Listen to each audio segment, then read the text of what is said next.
What's up, everyone? It's Thomas with Real Broker here in St. Augustine, Florida, coming at you live every Wednesday at 8 p.m., giving you the market stats, the news you need to know about if you think about buying, selling, or investing here in Northeastern Florida, and doing a Q&A. So if you're watching it live, you're watching the replay, feel free to leave comments, guys. It's actually helps me in the videos, and also, if you have that question, I'm sure someone else has that question. So go ahead and fire them off in the comments below. Of course, we always like to know if you are watching the show, where are you watching it from? Are you living here locally?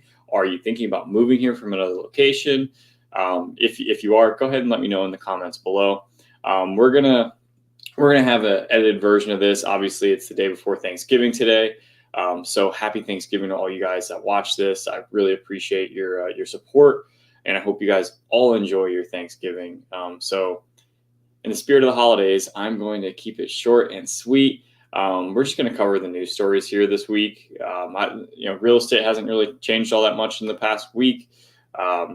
Interest rates we've started to see go down a good bit, which, they were up pretty much like 8.3, probably a month ago. Now we're down at 7.3. So that's definitely a positive sign for the home buyers out there. And Ivy Zelman did go on an interview today, or not today, this past week, and she had an interview with CNBC. Ivy Zelman predicted accurately the last real estate crash, and she said, she doesn't really see that happening. We're pretty much at bottom of the barrel pricing, or bottom of the barrel transactions right now. So 3.8 million transactions on the year. We'll probably end out the year in 4 million transactions. Which is below 2008 levels, right? So we're wondering where this real estate crash is. The crash is in transactions. It's not in the pricing, right? So that crash in transaction leads agents in the business, and certain agents doing more business, right? So most agents are starting to exit the business. Most loan officers, if they didn't build a business the right way, then they're also leaving the business too. So if you have any loan officer friends, definitely check up on them. They've been having a rough year. Typically, when interest rates are pretty stable, they always have the refinance game. But because interest rates have risen so rapidly, I think it says 80% of people have an interest rate under 5%, 40% of people have an interest rate under 4%, and 40% of people who own a home own their home right out. So all of those reasons, I don't, that Ivy Zelman states that we're not going to see a crash. So that's what she says. At least we'll figure out if that happens or not, right? She did also talk about the deceleration in rent, right? So we've seen prices and rent start to go down, not just like in a certain area, but nationally, right? So and that's because people want to get their properties rented out. There was some more inventory flooding the market as multifamily started to build and all that kind of stuff. So we're seeing more rentals available, right? So that has an inverse effect on the prices of rent. But she doesn't expect that to continue. She actually expects it to kind of stagnate because of how expensive it has gotten to now develop and build multifamily properties. A lot of the times the numbers aren't making sense for these investors. So she's expecting that to actually stagnate for the remainder of 2023 through 2024 and start to see a reacceleration in 2025 and beyond. How much? I'm not sure, but she essentially called for, hey, this year we're gonna end flat. Next year we're probably gonna be flat, probably gonna have the 1% appreciation. Year after that, that's where we're really gonna think that interest rates will be at a good spot. So essentially like getting into that 6 range. Could be in the 2025, right? So if you are planning to move and you're waiting on real estate interest rates to go down, she doesn't know. No one knows. Let's be honest. No one knows when that's going to happen. But she's probably a good analyst to watch. So Ivy Zelman, if you're just joining in, she did an interview. And she doesn't do very many interviews. So a lot of good takeaways from that. But let's head into the next news story, guys. Like I said, we're going to keep it short and sweet here. So if you do have any questions, fire them off in the comments below. And if you are watching from here, across the country, let me know in the comments below. I'm going to share my screen here. And I actually thought this was kind of hilarious. This past weekend, Night of Lights lit up. So that's one of the big events for St. Augustine. It's been nominated for like top 10 light shows in the United States. And this quote here, man, they're rad, bro. That's just such a St. Augustine thing. So St. Augustine mayor flips the on switch for the 30th annual Night of Lights. More than 3 million lights will go up downtown St. Augustine every night through the holiday season. So they'll carry this all the way to the end of January. And really, if you're looking to visit and you don't want to come for the holidays, come in January, because from now to the end of the year is a literal shit show when it comes down to traffic and just going out downtown. Just to give you an idea, I had a friend come into town from Austin, Texas. He's a YouTube realtor, Jeremy Knight, out of Austin. And he came and it was his birthday last night, and we went out to dinner Monday night. And Monday night, I think we waited an hour and 15 minutes for a table at Riverwood Fort. And then Tuesday night, we got lucky, actually. Somehow we only ended up waiting 30 minutes for a table. But pretty much everywhere, all the parking was packed. Every restaurant downtown was packed. Tons of people out in the streets because they want to see the lights. It's the first weekend. So good weekend in St. Augustine overall. But if you don't need to visit for the holidays, come in January, because it's going to be way different. I definitely think it's a better experience for sure.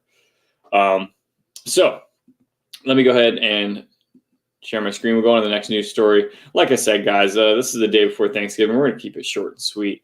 I got 2 more, so we're going to do this one and the next one, and we're hopping off. So if you do have any questions, fire them off in the comments below.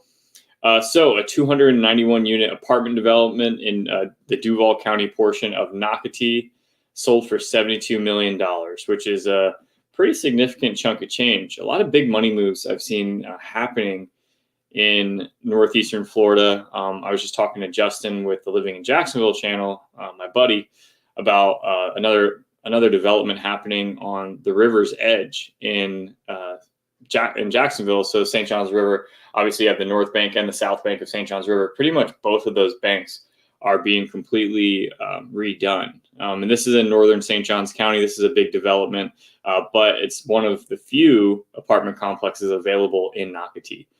So Nocatee, as many of you may know, is the #1 master plan community in the state of Florida. I think it's like number 10 in the United States. So it's about 12,000 homes. They have like a ton of amenity centers, but they have 2 main ones. One has a water park in it and a restaurant. The other has like a zip line, has a lazy river, splash pad, a restaurant. It's pretty amazing for sure. But it's one of the best communities around, and each little subdivision within Nocatee has its own amenity center. So I think that's a big purchase there, and I think it kind of shows that there's a lot of money moving around here in northeastern Florida. And the developments, it's happening, right? We've been talking about that through the years, through the weeks on my live streams here, but it's just northeastern Florida is way different than it was 10 years ago, 100%. And I know a lot of locals don't like that, but change is inevitable, guys. And it seems that northeastern Florida is not resistant to change at all. And this is all good things, right? Like I said, best restaurant in downtown Jacksonville for the longest time was Hooters. So, I mean, love their wings, but shouldn't be really the crown jewel of your downtown. So on to the next one, guys. If you have any questions, fire them off in the comments below. This is going to be our last news story. And we're going to hop off, and I hope you guys have a good Thanksgiving. Okay, so these banners, so ridiculous. Okay.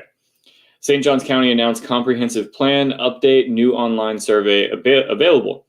So essentially, I think this is just good that St. Johns County is leaning more into technology. So you can do a new survey, just kind of, and the whole part of this development plan is to like, okay, hey, where do you think we should start developing? What about the transportation? All that kind of stuff. So they have something through SurveyMonkey. You can go down here to www.sjcplanupdate.com. And it's a whole bunch of different information. It also say like, hey, if you want to come in public, we're going to have public hearings about this. But it's going to be a comprehensive plan designed to guide the future actions of a jurisdiction. It presents a vision for a community's future with long-range goals, objectives, and policies. The plan elements include land use, transportation, housing, infrastructure, coastal conservation management, recreation, open space, intergovernmental coordination, capital improvement, property rights, and economic development. So the county's using technology, which is great. And I think that especially for a place like here where community feedback is so needed, especially for a lot of things that are going on. a lot of the locals feel like their voices aren't being heard. But I also think that most people just go to Facebook to complain about things opposed to filling out the survey for St. Johns County. So it's definitely there, guys. I'll link this, that news story, so you can go ahead and check it out. If you want to fill out the survey, what you think the long-term plan for St. Johns County should be. I'll be filling it out myself. And of course, I'll be keeping everyone up to date on everything going on. But this week's been kind of slow. Night of Lights happened. For my business, it's actually been kind of crazy.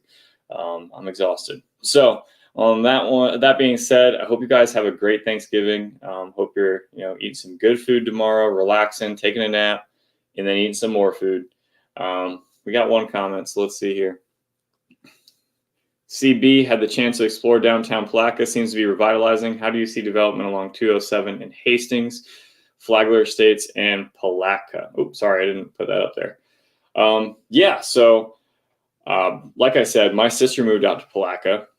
They wanted more space, and for what you would pay for, less than the median sale here in Florida or in St. Johns County, she got a house on the St. Johns River with an acre of land for $450,000.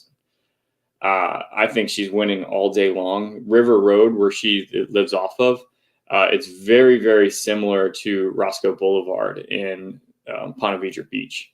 And Roscoe is like where all these homes, like it's very similar in setup, except it's on the Intercoastal versus the St. Johns River. But it's all these homes on Roscoe that are easily like, $5 million, $10 million, all of these homes in rows and rows and rows. Now, of course, that's going to be a long way off from Palatka, but if you look at it, it's very similar in how it's set up. Also, my buddy, first friend I made here in St. Augustine, we met at the pool at my apartment complex in 1998. Him and his wife moved out to Palatka, bought a little single-family home there for $160,000, 3-bedroom, 1-bath, garage on a half an acre. The affordability in Palatka is amazing compared to St. Johns County, and it's only 45 minutes away. And downtown, like CB is saying, the downtown in Palatka is, I think it's pretty cool. Definitely reminiscent of old Florida. They just started to redo all the intersections, and they added like this brick walking paths that go across the 4 ways of the intersection. Their main street is super cute, like kind of like an old like Western town almost. I really like that. They start to have festivals really in that downtown on the waterfront. There's also a historic part of Palatka where a lot of the homes are just, from the 1800s and just absolutely beautiful and humongous, like 3,000 square foot homes with a dock and all that kind of stuff. I viewed one like a year or two, maybe 2 years ago. That was one of the historic homes, and it was like $550,000. And it needed a good bit of work, but I mean, the house like felt like I don't know, just felt like something from like The Patriot. It's pretty awesome. So development along 207 in Hastings, Flagler Estates and Palatka. I actually left out a news story. They're doing another survey about the economic development in Hastings. The main street in Hastings just had a little bit of a revitalization. They just put a $110 million wastewater treatment facility out there. So I don't think the county's going to spend money for no reason. I think they want to grow Hastings into a little town because, like I said in previous videos, St. Johns County doesn't really have like those old school neighborhoods, right? Really, like the neighborhood where there is a main street where you can go get go hit like the little corner store and you can go get your nails done. And you can go do like. You can get out and walk up and down the street and do a couple of things. That's not really existent here in St. Johns County outside of downtown St. Augustine and West Augustine, right? So those are really the only walkable areas. So if you live in St. Johns County and you want to hang out somewhere, like a downtown area or like go hang out with your friends somewhere, your options are pretty much to drive to a parking lot and go to a restaurant or a bar or whatever that is. Like it all includes driving. So I think what St. Johns County wants to do is make Hastings a little bit more of a bustling town so that you can hang out in Hastings. And you don't need to go to downtown St. Augustine when the traffic is terrible for Night of Lights like it is this week and till the end of the year. So I think that's one. I think that area, 207, you already see it all the way up to 95 is developing. DR Horton and Trotta's out there. KB Homes is building right off of Wildwood. I think Mastercraft also has a community that's supposed to be going in off of 207 before 95. They just built the best bet there. They're putting all the dealerships out there right by 95. Yeah, so, and they just built like, I think there's just 2 hospitals they built on 207 recently. So they have the VA hospital, and then they have the rehabilitation center on 207. And then they have a new old folks home, I believe. I can't remember correctly. But either way, 207 development's happening. I think it's bound to go past 95. If you look, like if you just take a drive up 95 and you get off each exit through St. Johns County, 210 is pretty much the most northern exit in St. Johns County. And then 210 is where all the new construction's happening, right? So that's where you go to 210, Nocatee's off there, Shearwater's off there, Rivertown, Mill Creek. I just did a video on it. All these communities run together, right? Beacon Lake, Beach Walk, all these are off of 210. You go to the one south of that, International Golf Parkway, you're seeing a little bit more development, right? That's where the Buc-ee's is, the Costco is. And now they have Bannon Lakes over there. They have Parkland Preserve, which is a 55+ community. Markland right across the street from there.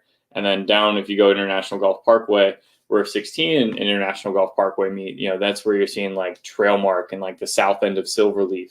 And the north end of Silverleaf goes all the way to 210. So we're starting to see that development. Now go to 16, right? And 16, there's a couple of, there's Grand Oaks, right off of 16. I think we were talking about, I think me and you, CB, were talking about that before, or another person when we were all commenting one day. And then you're seeing the hospital going at 16. They're talking about redeveloping that whole mall space, Texas Roadhouse going out at 16.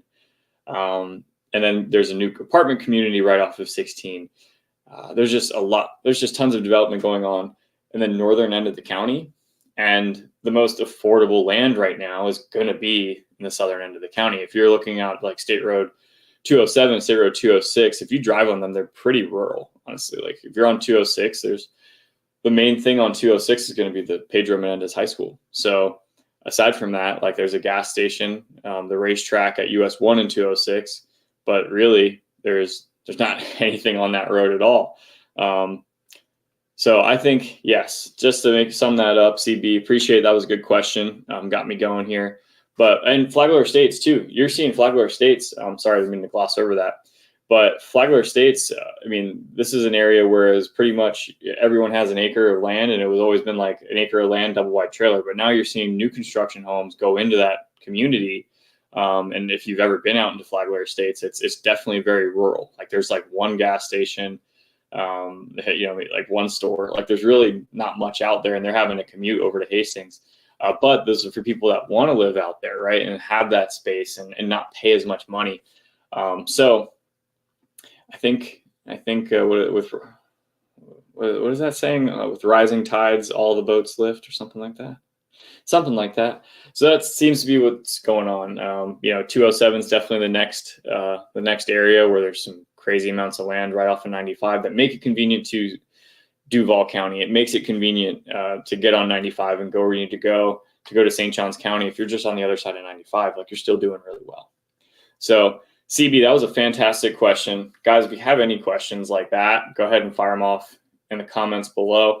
I'm gonna hang on for a couple more minutes, but like I said, day before Thanksgiving, I'm gonna hop off here and have a nice little relaxing, so from here to Friday morning, I'm off, right? So if you reach out to me, I may answer my phone, but I'll probably answer my phone. What am I saying? We hope you and your wife and puppy have a great Thanksgiving. Yeah, puppy is doing crazy good.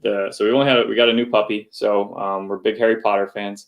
Albus Dumbledore is our dog we've had for 4 years. He's fantastic. He's a pit bull.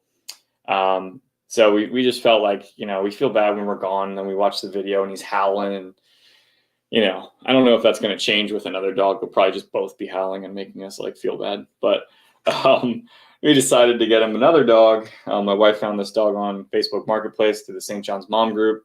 And this dog is so smart. It's a pit bull puppy too. Within the week, she already knows her name. So we call her Bella. So if you're a Harry Potter fan, Bellatrix Lestrange. We've renamed her to Bellatrix Lestray. I like puns. So call her Bella, obviously. But she knows her name, Bella. She knows how to sit and she knows how to stay. And she's a wiggle butt. She is the cutest and most friendly dog. So in lieu of having a baby just yet, we decided to get a second dog. So I appreciate you, CB. Hope you and your wife have a fantastic Thanksgiving. Guys, got no more comments coming in. So I appreciate you guys being here with me, rocking with me on every Wednesday at 8 p.m. And we're going to keep running with it. So any questions about buying, selling, or investing here in Northeastern Florida, feel free to reach out to me directly. If you don't want to do that, we do also have a Facebook page. I think it's like www.facebook.com/living in St Augustine. I post funny things on there. I also post questions to the community. You can do that as well. So if you have questions and you don't want my opinion, it's totally fine. That's the whole purpose of it, is for you to go in there and be like, hey, I'm thinking about moving. What do you think? Now, I will put an asterisk on that. So many people on Facebook like to say the negative stuff, right? So just keep that in mind when asking questions and take everything with a grain of salt. Of course, I'm here for you guys, but have a happy Thanksgiving. Until next Wednesday, 8 p.m., I'll see you guys. Have a good one.